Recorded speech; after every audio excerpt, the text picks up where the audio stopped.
kembali lagi bersama saya Kak Diah Laras dalam Mendoan Temanggung, mendongeng anak Temanggung. Sebelum Kak Diah mulai cerita nih, jangan lupa like, komen, dan subscribe kanal YouTube Jin Pusip Kap Temanggung. Oke?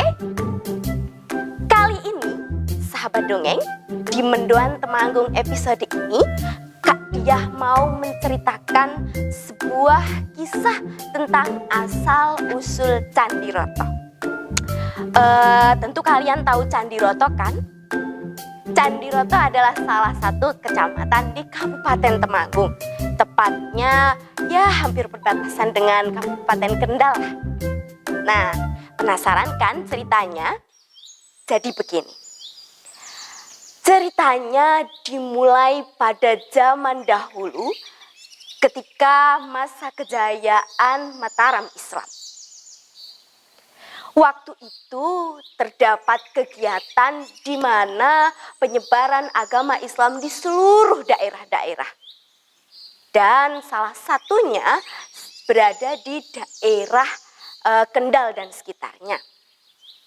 Pada waktu itu di daerah tersebut sedang menganut kepercayaan animisme dan dinamisme.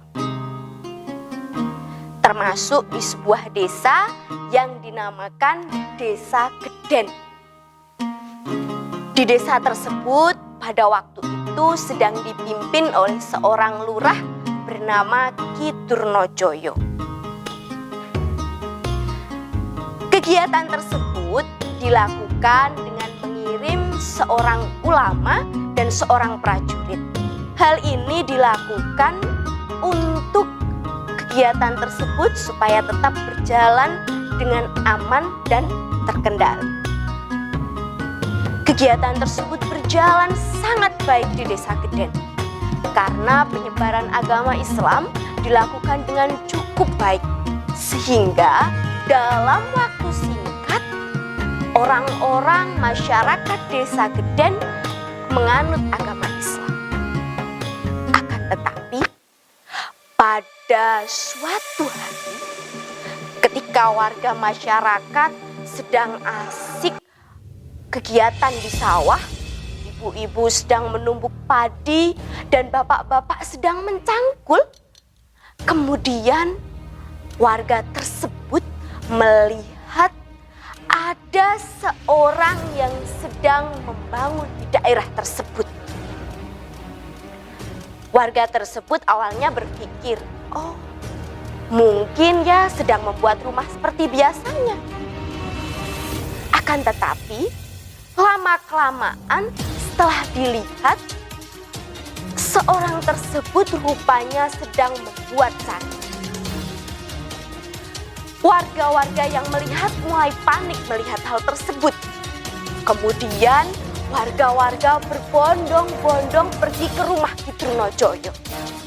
Dengan begitu panik, warga tersebut berteriak di depan rumah Ki Durnojoyo, Ki, ketiwasan Ki.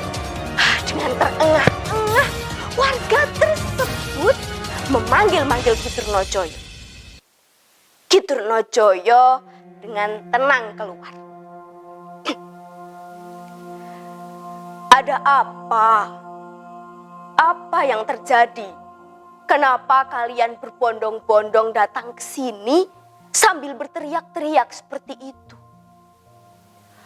Warga yang masih terengah-engah kemudian berkata, ketiwasan Ki, di dekat sawah sana, di bawah rimbunan pohon ada orang yang sedang membuat candi Ki. Gitu kata warga sambil masih terengah-engah. Kemudian Ki Durnojoyo berkata lagi, jangan terburu-buru berpikir kalau orang tersebut sedang membuat candi. Bisa saja sedang membuat rumah dengan ukuran yang cukup besar. Kemudian warga tersebut menyela pembicaraan Ki Durnojoyo. Tapi Ki, kalau Ki Joyo tidak percaya, ayo ikut saja bersama kami. Kita lihat langsung apakah benar membuat candi atau rumah biasa. nanti supaya Ki Joyo percaya. Ki Turnojoyo dengan tenang mengikuti warga dan juga orang-orang yang berada di depan rumah tersebut.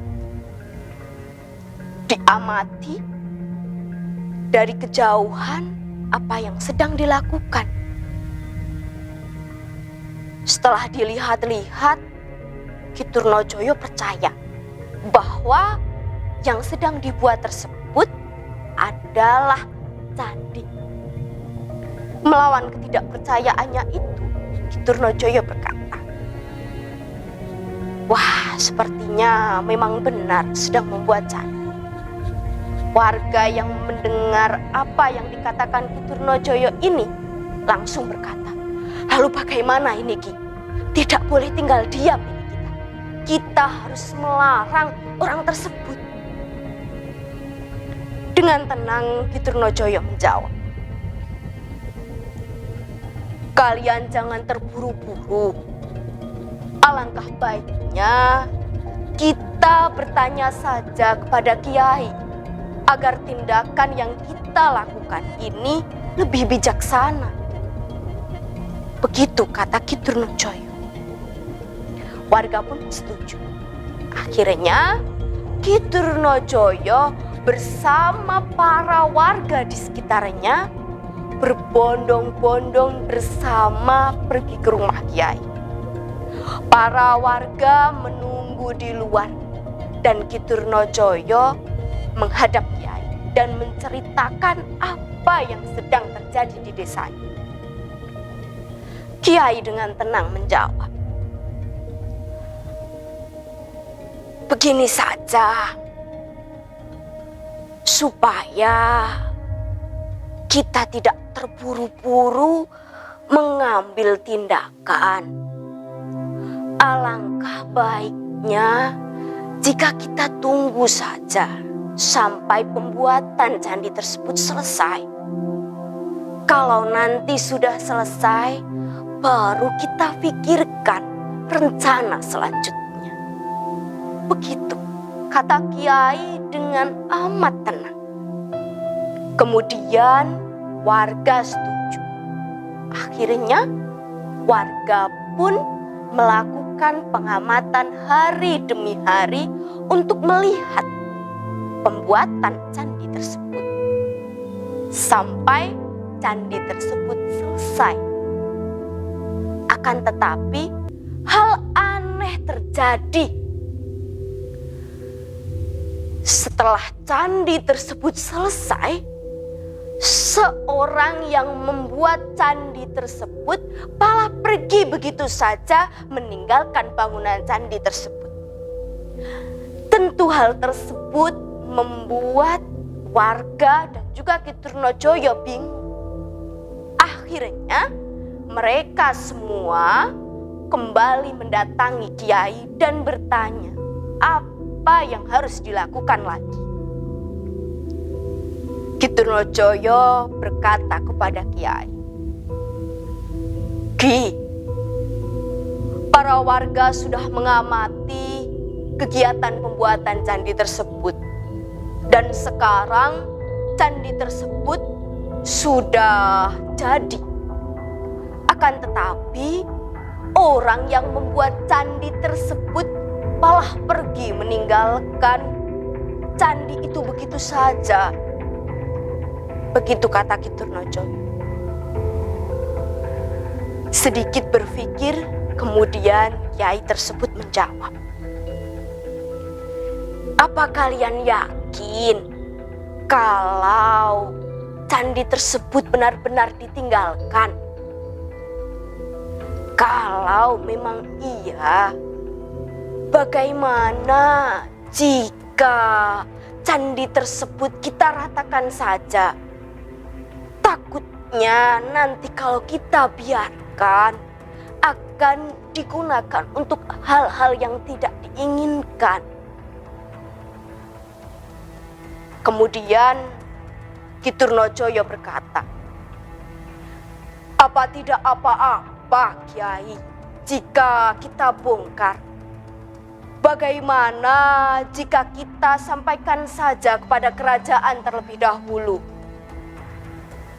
Kiai menjawab dengan tersenyum dan tenang apa yang disampaikan Ki Turnojaya.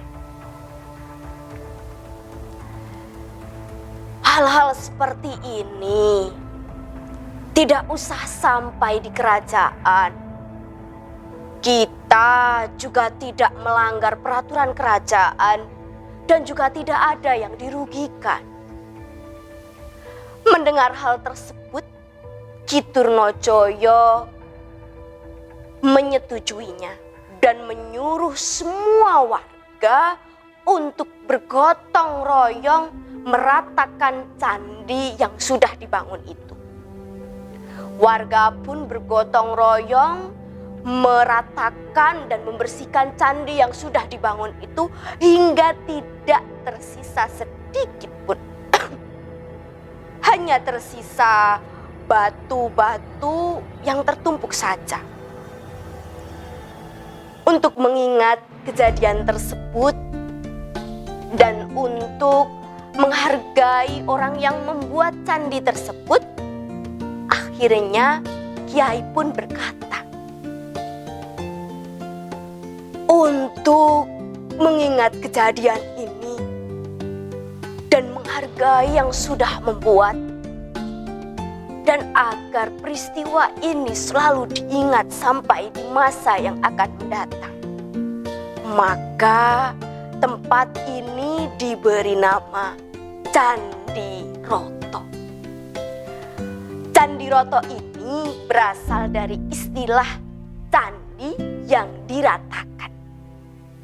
Begitu sahabat dongeng, kisah dan asal-usul nama Candi Roto. Dari kisah ini kita belajar bahwa kita tidak boleh mengambil keputusan begitu saja.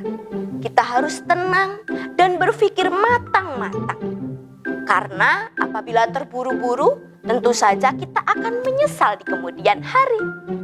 Begitu saja sahabat dongeng cerita dari Kak Tia.